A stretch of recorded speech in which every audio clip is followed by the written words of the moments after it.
Sige po. So ayan, pangalawang araw na nga natin ng pre-ride ngayon at naglagay na ako ng palatandaan sa upuan. Ito at umaasa na meron naman tayo maililibre ng pasahero ngayon. Kahit na sa maliit na paraan, mapasayaman lang natin yung ating kapwa. Yun nga lang, nung lumuwas na tayo at nanikit tayo, wala naman sumakay doon sa ating tinandaan na upuan. Pusod lang. Sakto. Pusod, 15.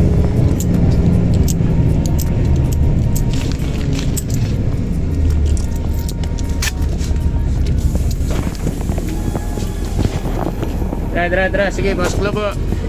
Ah, wait, dito po sa taas, sa taas.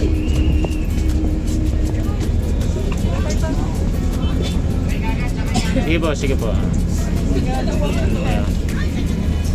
Okay, dito sa taas, marami pa kate.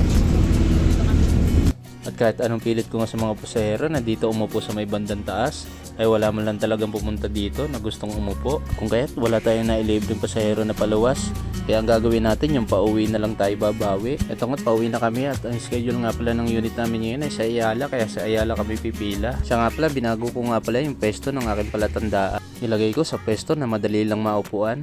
A few moments later. Ay, baba tayo. Carvillas, senior. Carvillas.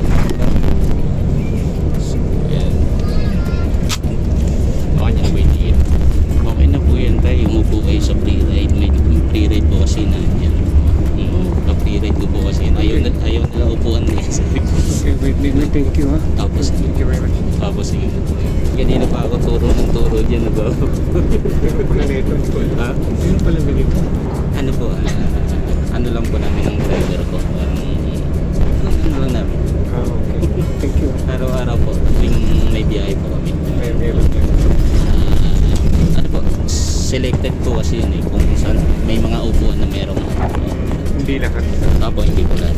Thank you. Sige po. Thank you ha. Ay, sige tayo.